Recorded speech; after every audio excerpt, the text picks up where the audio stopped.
Hello, I'm Nat Ives, and this is an Ad Age MediaWorks report. Columbia University's School of Journalism conducted a panel discussion last week. They optimistically called the event The Future of Newspapers. But was that title really an oxymoron? You decide. Here's a 6-minute excerpt of the back and forth between an out-of-work newspaper journalist and two of the panelists. One was Hearst Newspaper's president Stephen Swartz, and the other was Bloomberg content chief and former Time Inc. editor-in-chief Norman Pearlstein.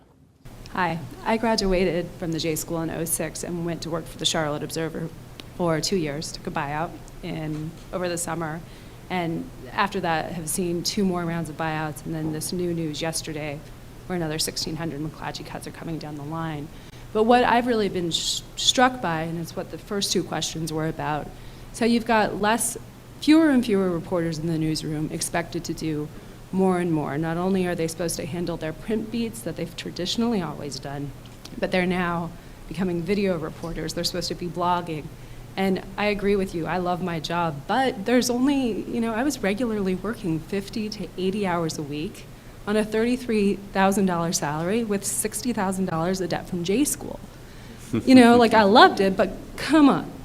So my question is, if everyone agrees that newspapers, actual print publication, are on their way out, why aren't we preserving the talent that we have in those newsrooms, starting to maybe, ease out of the print paper so the talent can work on the digital side or whatever the new side's going to be? Why are we clinging to this print version so much rather than shedding newsroom staff?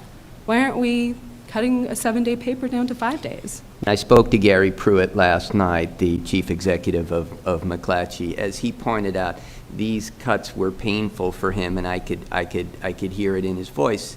But he also pointed out that in Charlotte, the Observer still has, by leaps and bounds, more journalists covering Charlotte than probably 5 or 6 other media organizations that are locally focused combined. So this is painful, but these organizations still are, again, by leaps and bounds, the watchdogs of their community and the ones that are really gathering and still providing the news.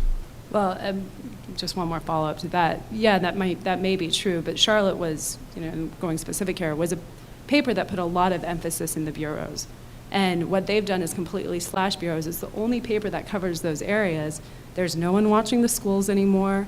There's nobody watching the cops. There's nobody watching any of those things.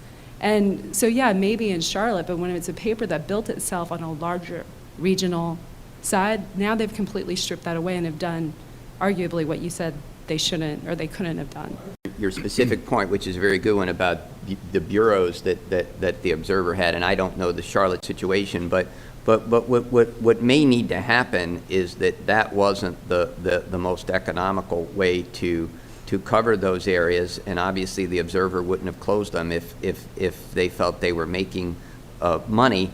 Perhaps what will spring up in its place, we hope what will spring up in its place, would be a weekly or a website or what have you. I know in the Westchester town that my wife and I live in, I get my local news from a website that covers the town, because the Westchester paper really doesn't cover that town all that closely. But I'm not trying to go super, focused in on I Charlotte. think it's an ugly reality that McClatchy, this is probably not the last layoffs that McClatchy will announce. Well, I think this takes their staff down by a third. Well, if you do the numbers. I think that's probably correct. And, last time I checked, McClatchy was trading for, what was it, under $1 a share? Yeah, that's terrible. 41 cents.